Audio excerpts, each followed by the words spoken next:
Good afternoon. My name is Willow Andreasson.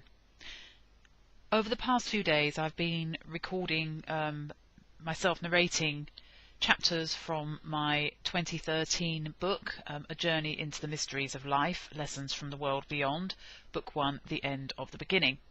And the book is available on Lulu.com or also available on Amazon and Barnes & Noble as well. Today's chapter is chapter 4, and the chapter is entitled My Early Experiences. So for you now, chapter 4, Early Experiences.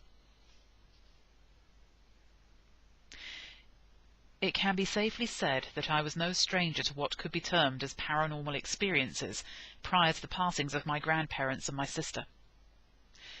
Those experiences were limited to precognitive dreams, premonitions, and the occasional out-of-body astral projection experiences. I had my first precognitive dream at the age of 4. I still remember it so clearly because it was just so vivid, so real. A plane crash. I don't know where it was, and I have never identified its location.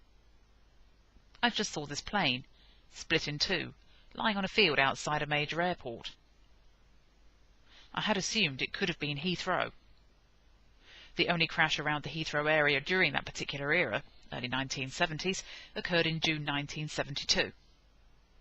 One day, I will investigate the matter further, if only to corroborate what I had seen in the dream. Further childhood precognitive dreams involved house moves of friends or school acquaintances. I also believed without a shadow of a doubt in the existence of ghosts.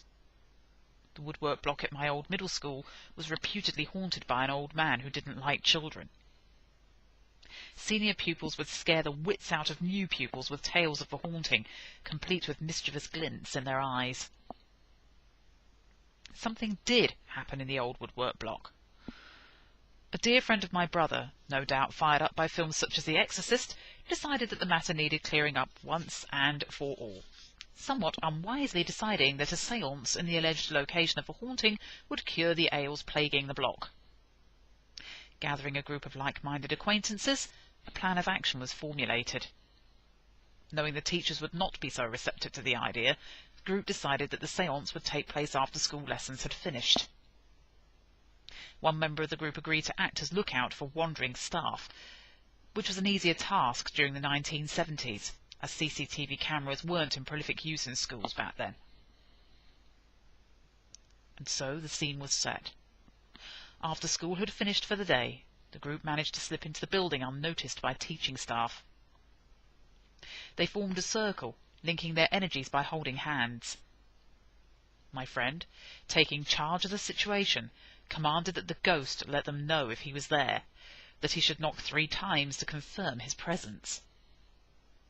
To the amateur exorcist's sheer horror, their request was heeded. 3 loud, glassy raps resonated around the room. Screaming in terror, they shot out of the room faster than the speed of light. All wasn't as it seemed. Unbeknownst to the group, news of their plan had filtered its way around the playground gossip wire. Another group of lads had decided to stand outside the window of the room. This window was, from memory, a filthy black. It hadn't been cleaned in years. You couldn't really see anything out of it. The exorcists were unaware of their observers, and their terrified departure was met by the sounds of howling guffaws of laughter. The first truly frightening experience for me was the experience I made reference to in Chapter 1. So distressing was the precognitive dream, even now I cannot relate it to anyone. The only people who knew were my family, my close friend, and my ex-boyfriend. What I witnessed in those moments of nocturnal precognition I will never, ever forget. All I will say is that justice did eventually prevail. For her, I am truly grateful this is so, and that she is in peace. To him, he can burn in hell. My experiences seemed to diminish as the demands of adult life beckoned. Working at 17 years of age, going to college on day release, forging relationships with new friends, socializing. Through all that I could still feel presences, and I continued work on a novel that I had started writing when I was only 12 years of age. I'd always enjoyed writing, and the new demands of life weren't going to curtail this love of mine. This novel of mine was, in part, influenced by all the soap operas of the time, the Dallas and Dynasty genres, if you will. It was all very much a fantasy world. Or so I thought. I am aware that an author can become lost in his or her work to the point that they cannot actually remember writing huge shafts of their work. A character will suddenly decide to grasp the steering wheel of their destiny from the author, often without the author's knowledge or consent. A good example of such is detailed in my favourite novel, John Fowles's marvellous The French Lieutenant's Woman, and to his credit, the author details his battle with his characters in the book. Some nights I would pick up my pen, it would touch the paper, the writing would begin. It wasn't unknown for me to start writing at 10 p.m. Most nights I would set myself a deadline, right up until, say, 2 a.m. However, some nights were filled with missing time. I would stop writing, thinking it was only 2 a.m., only to find that the sun was rising on a new day. Page upon page of writing had spilled out from my pen.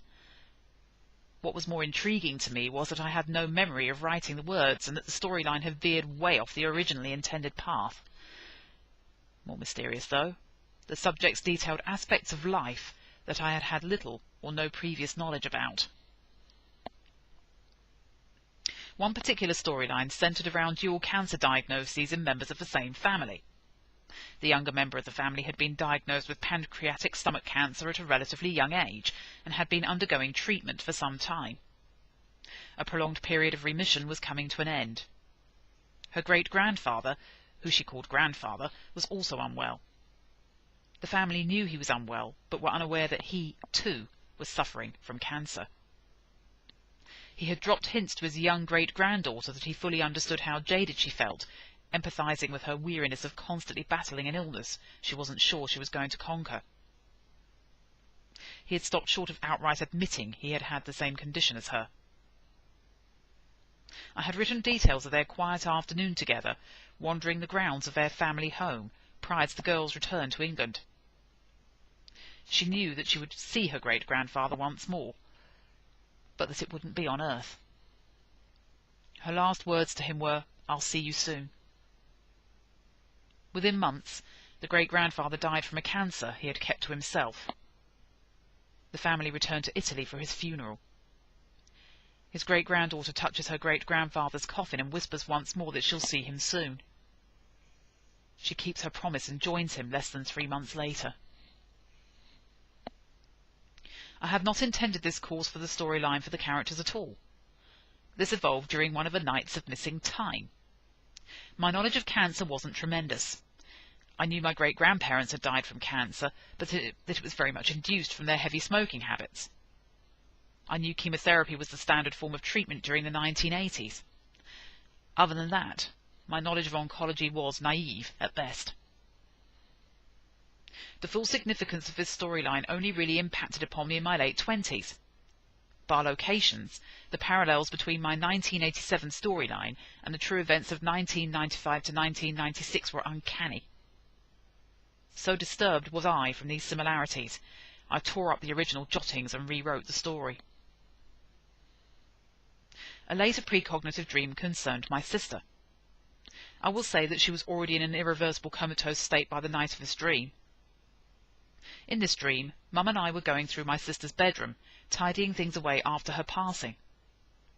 I had found some gorgeous underwear of mine that had mysteriously vanished prior to my moving out of the family home a few years before.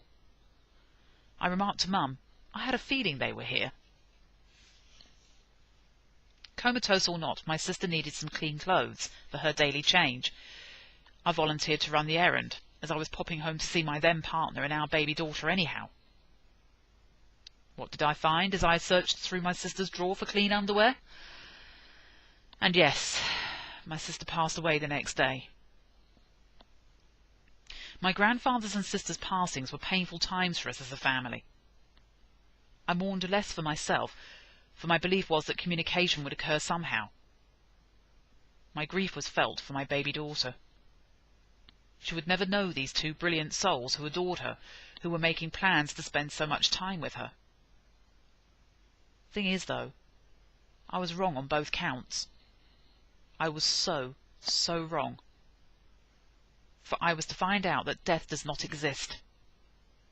A human body is only a soul's temporary and chosen vessel. And those bonds which were so strong in life were to become impenetrable, comforting in times of immense difficulty. And as mentioned before, those two invincible souls were set to become the greatest tutors of my life.